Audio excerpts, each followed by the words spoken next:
Hello guys नमस्ते। हजुरलाई चाहिँ कसरी गाना बनाउने, कसरी गाउने अनि कसरी राम्रो भोइस गराउने भनेर चाहिँ सिकाउँदैछु है त। नर्मल चाहिँ हाम्रो आवाज चाहिँ एकदम नराम्रो राम्रो भए पनि चाहिँ होइन, आवाज चेन्ज गर्नलाई कसरी छ भने यसरी है त। कसरी आफूले गाना रेकर्ड गरेर बजाउने भनेर चाहिँ आफ्नो गाना पनि बजाउनु मिल्यो लेखेर होइन, अनि अरूको पनि गाना गाउन मिल्छ होइन। ल कसरी भन्दैन, अहिले चाहिँ मेरो नर्मल आवाज छ है, हेर्नुहोस् है, सब नर्मल सेटिङ छ है। अब मैले प्ले गर्छु गाना है। अब चाहिँ यो डबिङमा आयो है, नर्मल आवाज चाहिँ गानाभन्दा पहिला चाहिँ के भन्न चाहन्छु भने चाहिँ मेरो आवाज चाहिँ यहाँ रेकर्डिङ गर्दैछु, उहाँको चाहिँ मेरो नेटले चाहिँ अलिक अगाडि पछाडि गाना पनि हुनसक्छ है। अनि म पुरा पनि गाना गाएर सुनाउँछु, आवाज कस्तो आउँछ भने फेरि अर्को भिडियो पनि भन्दैछु। अहिले चाहिँ तपाईँलाई सिकाउँदैछु, बुझ्नुहुन्छ भन्ने आशा छ है। यो चाहिँ रेकर्डिङ गर्दा चाहिँ आवाज तलमाथि हुन्छ क्या, त्यसैले फेरि होइन त। यो नर्मल आवाज है, नर्मल। झन्को ज्योतिले आएर दिन्छु पनि भन्न सक्दिनँ म, सागरको मोतीले आएर दिन्छु पनि भन्न सक्दिनँ म। ओके, यो चाहिँ हाम्रो चाहिँ नर्मल आवाज भयो होइन। जस्तो अब राम्रो नराम्रो भयो भने अब चाहिँ मैले सेटिङ हेर्नुहोस् त, मेरो सेटिङ चाहिँ अर्को आउँछ है। ल हेर्नुहोस् है, यो चाहिँ मैले सेटिङ गरेर ढिलो छिटो भिडियो बनाउँदैछु है गाइज।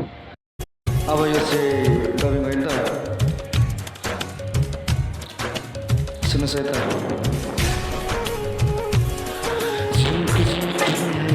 दिन्छु पनि भन्न सक्दिनँ म, सागरको मोतीले आएर दिन्छु पनि भन्न सक्दिनँ म त सक्ने कुरा गर्छु, भन तिम्रै लागि मर्छु। हो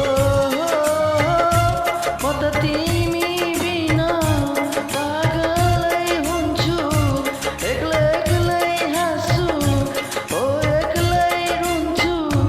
म तिम्रो भइसके तिमी मेरी भन्नुला, हे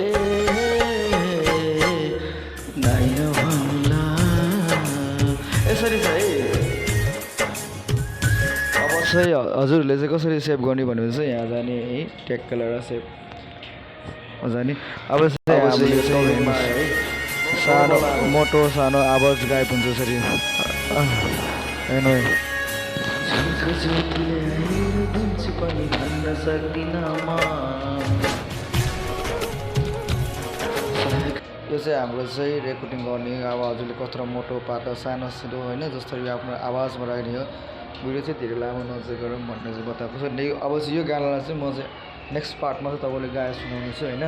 त्यो सिकाएको मात्रै हो मेरो, किनकि यो आवाज पनि घाँटी अलिकति नराम्रो बसेको छ होइन, त्यसैले मैले यो गाउन पनि अप्ठ्यारो पर्छ। नेटको समस्या रेकर्डिङ गर्दा चाहिँ रेकर्डिङले चाहिँ अगाडि पछाडि हुन्छ होइन। त्यही कारण तपाईँले नबुझ्नुलाई फेरि पनि यो गाना गाउनेछु, कसरी सेभ गर्नेछु भने यहाँ सेभ बटन चाहिँ नेक्स्ट भनेर आउँछ होइन, नेक्स्टमा दबाउनु होला, सेभ गर्नु होला। यो चाहिँ मेरो आइडी है, अहिले म सेभ गर्दैन मैले है। हेर्नुहोस् गानाको नाम यसरी हुन्छ, ठ्याक्क लगाएर हेर्नुहोस्। यहाँ चाहिँ मैले अहिले नयाँ बनाएको छु, अर्को चाहिँ यता छ है। यसमा चाहिँ आफूले गाउने चिज है यो चाहिँ, यो पनि मेरो आइडी हो गाइज। अलि नेट स्लो छ है, यहाँ चाहिँ मैले सबै गाना गाएको गाना यो चाहिँ। यसमा चाहिँ आफूले पनि एडिटिङ गरेर गाउन पाइन्छ है। अहिले चाहिँ मेरो नेट स्लो छ धेरै। यहाँ चाहिँ आफूले लेख्ने आफूले गाउने कसरी हेर्नुहोस्। यो नाम मेरो कपी गर्नु होला, मेरो नामलाई चाहिँ यो मैले गाएको गानाहरू। आवाज बनाउनु यहीँबाट बनाउनु, यसरी नै बनाउनु, तपाईँलाई पनि बनाउनु होला। ल है त गाइज, यति अहिलेको लागि यति भिडियो। अनि त्यो अघि गानाको गाएको चाहिँ मैले भिडियो गाएर तपाईँलाई सुनाउने चाहिँ हाल्ने पनि छ है।